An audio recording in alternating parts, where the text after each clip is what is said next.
24వ అధ్యాయము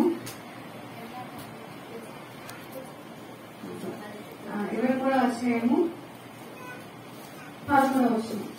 సామెతల గ్రంథం 23వ అధ్యాయము 11వ అధ్యాయము 11వ వచనం. చదవమ్మా.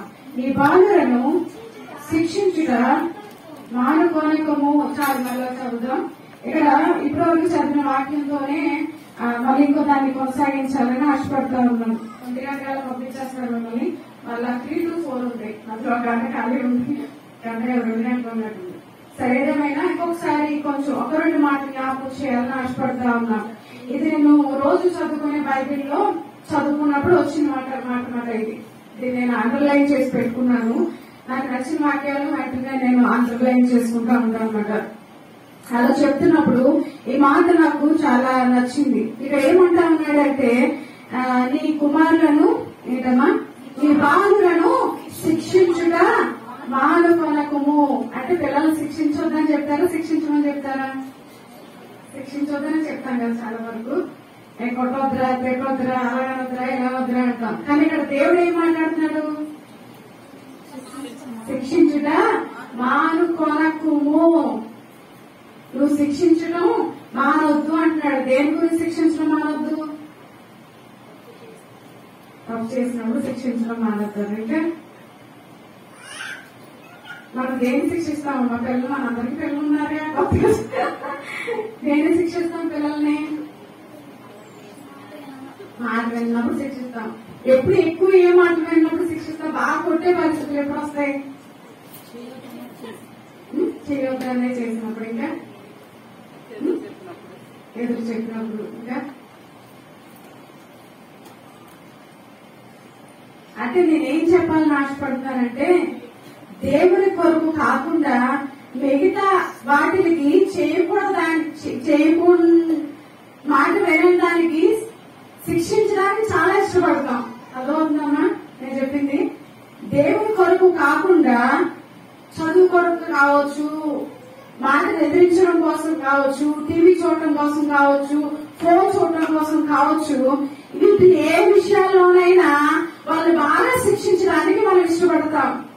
ఎలా చేయొద్దని ఎందుకు చేస్తున్నాం, ఎలా చేయొద్దని ఎందుకు చేస్తున్నామని వాళ్ళు భయభక్తిలో పెట్టడానికి చాలా ప్రయాసపడతాం, చాలా బాధపడతాం, చాలా దుఃఖపడతాం. చేయొద్దన్న పని ఎందుకు చేస్తున్నాడు, ఎందుకు చదవట్లేదు, ఎందుకు టీవీ చూస్తున్నాడు, ఎందుకు ఫోన్ చూస్తున్నాడు, ఇలా మనము వాళ్ళని సరైన మార్గంలో పెట్టడం కోసం చాలా ప్రయాసపడతా ఉంటాం. కానీ దేనికోసం ప్రయాసపడాలి? దేనికోసం? మొదట దేవుడి కోసం, శిక్షించడం కోసం ప్రయాసపడాలి. మనం దానికోసం లైఫ్ తీసుకుంటాం. ఆదివారం ముందు రోజు అడుగుతారా, చర్చకు వస్తున్నావా? వస్తానమ్మని అంటాడు. సరే వస్తానమ్మగా అయిపోయింది. రాలేదు అనుకో, ఇంటికి వెళ్ళగానే ఎలా ఎందుకు రాలేదు మమ్మీ పని ఉంది. ఇంకా బాగా కొంచెం దేవుడి బిడ్డలు రావాలి అనుకున్న వాళ్ళు మాత్రం 2-3 తిట్లు తిడతారేమో కదా. లేకపోతే కొంతమంది అయితే పని ఉందా, రాలేదా, సరే అయిపోయింది. ఇక్కడ ఎప్పటి వరకు మనం దేవుడు ఏం మాట్లాడాడంటే, పిల్లల్ని దేవుని వైపు నడిపించాలి. దానికోసం శిక్షించడం ఏం చేయొద్దు, మానవద్దు. దేవుళ్ళు ఎదిగే, దేవుళ్ళు స్థిరపడే ఆ శిక్ష ఏవైతే దేవుళ్ళు సరవుతారో ఆ శిక్ష మాత్రం శిక్షించడం మానవద్దు. శిక్ష అంటే ఎంత భయంకరంగా ఉంటుందో. శిక్ష అంటే ఉరితీసే శిక్ష, లేదా జైల్లో వేసే శిక్ష. ఇక్కడ మనం కింద మాట్లాడుతూ ఉంటాడు. చూడండి, తర్వాత చదవండి. బెత్తముతో వారిని కొట్టినేలా వాడు చావకుండా, బెత్తముతో వారిని కొట్టినేలా పాతాళమునకు పోకుండా వారి ఆత్మలు నీవు తప్పించదవు. ఇక్కడ ఏ శిక్ష వేయమని చెప్తా ఉన్నాడు? బెత్తముతో కొట్టు. దేవుల్లో సరిగా లేకపోతే నువ్వేం వాడొచ్చు? బెత్తము వాడొచ్చు. బెత్తం అంటే ఏంటి? చదవ కదమ్మా, తెలిసిందే మనందరికి.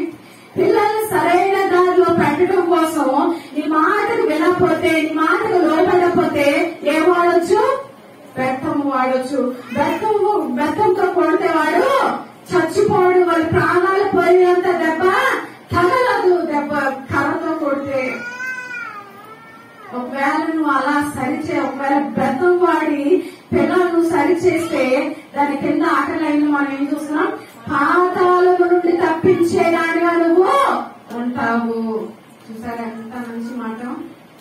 వ్యర్థం వాడితే నా బిడ్డ పాతాళం నుంచి తప్పింపబడతాడు. చూడండి, పాతాళమునకు పోకుండా వారి ఆత్మను నీవు తప్పించగలవు. ఇప్పుడు ఏం చేయాలి నీ బిడ్డల్ని? ఒకటే కట్టుడు గంచుడు అంటారు రోజు నుంచి. వేరే వాటి కోసం కాదు గాని మన దేవుడి కోసం వాళ్ళని క్రమశిక్షణలో పెట్టాలి. దాని విషయంలో అయితే మానవుడు ఈ రోజు చెప్పాను, వచ్చే వారం చెప్పాను ఇంకెన్నిసార్లు చెప్పినా వీడు ఇంతే అని వదిలిపెట్టొద్దు, మానొద్దు. నీ బెత్తం వాడైనా సరే దేవుడి సన్నిధిలో వాళ్ళని స్థిరపరచాలి. నువ్వు బెత్తంతో కొడితే నీ బిడ్డేమి చచ్చిపోడు.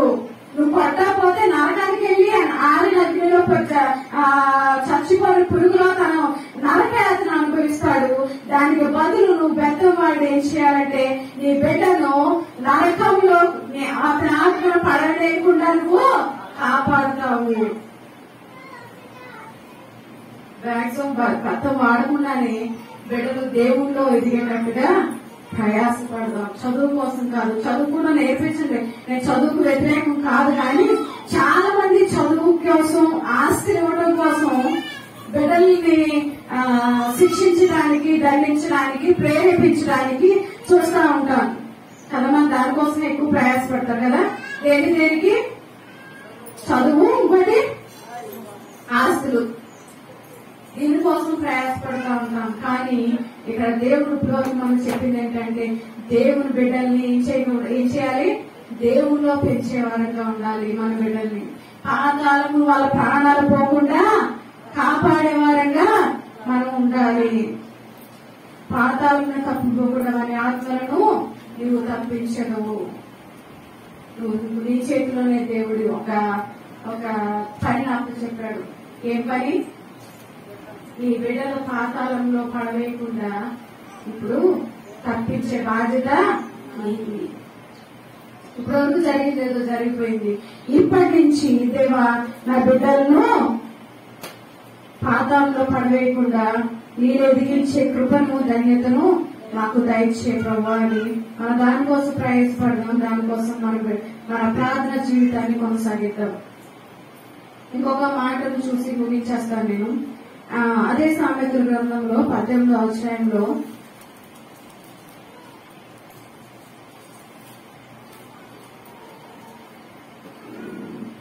ఇప్పుడే చదివాను. ఇంకా చూడండి, బిడ్డల్ని ఒరే చావురా అని మనం అనకూడదు.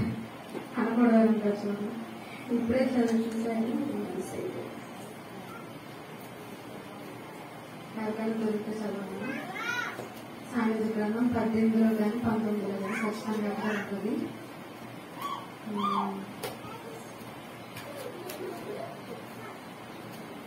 బుద్ధి వచ్చినని 19వ అధ్యాయం 18వ వచనం.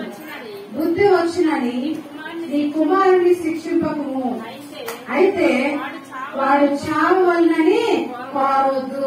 మన బిడ్డల్ని ఎప్పుడు చేస్తావారనే మాట మాత్రము మనం మాట్లాడకూడదని దేవుడు మాట్లాడుతూ ఉన్నాడు. మన మాట వినకపోతే ఏమంటా ఉంటాం? మరి ఎప్పుడు చేస్తావరా, ఎందుకు పుట్టేవరా అనే మాట మనం మాట్లాడుతూ ఉంటాం. ఇక్కడ దేవుడు మాట్లాడుతూ ఉన్నాడు. ఆ మాట మాత్రం మనము అనకూడదు. ప్రార్థన చేయండి, ప్రభా నా బిడ్డ మారాలయ్యా, నా బిడ్డ మారమనసు పొందాలయ్యా, పాతాళంలో పడుతున్న తన ఆత్మ రక్షింపబడాలని దానికోసం ప్రయాసపడింది. బెత్తమన్నా వాడండి కానీ ఏమనకూడదు, ఒరే నువ్వు ఎప్పుడు చేస్తావు అనే మాట మనం మాడకూడదు. దేవుడు వాళ్ళని ఆయుష్యం ఇచ్చాడు, ఆరోగ్యం ఇచ్చాడు, బ్రతికిస్తున్నాడు. వాళ్ళకి ఏదైనా చిన్న అనారోగ్యం వస్తేనే తట్టుకోలేమా కదా తల్లిగా. అలాంటి మనం ఆ మాట వాడకూడదు. ఆ మాట మాత్రం మనము వాడకుండా దేవుని భయభక్తులు కలిగే బిడ్డలుగా మనం మన బిడ్డలు ఎదిగించాలని ప్రార్థన చేసుకుని మనం నిలుచుకుందాం. అందరం మోకరించి ప్రార్థన చేద్దాం. అయ్యా నా బిడ్డలు నీ కోసం ఎదిగించడానికి సహాయం చేయండి.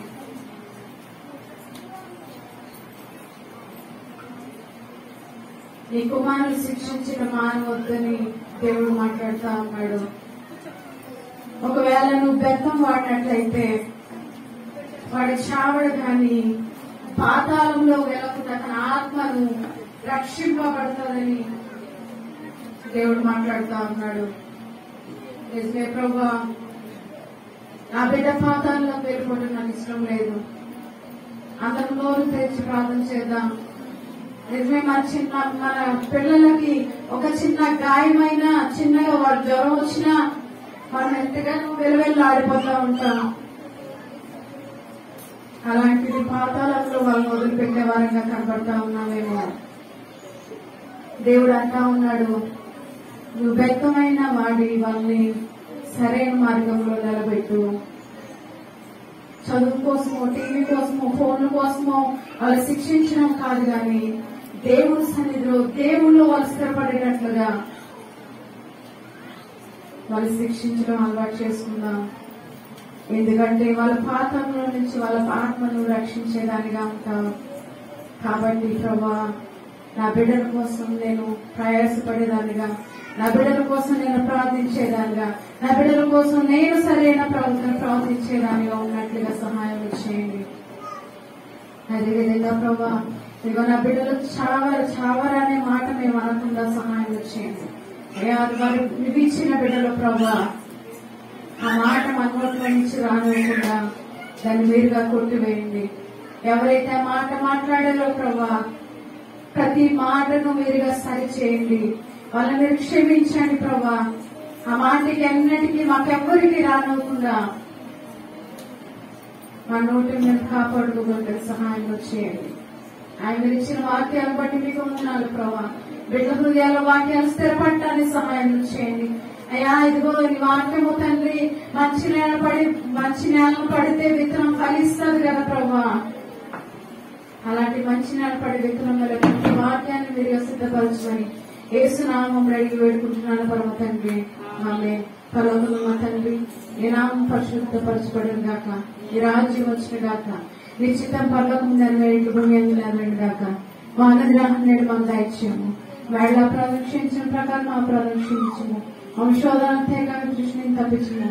రాజ్యము, శక్తి, మహిమ నిరంతరం నీవైనావు తండ్రి. ఆమేన్.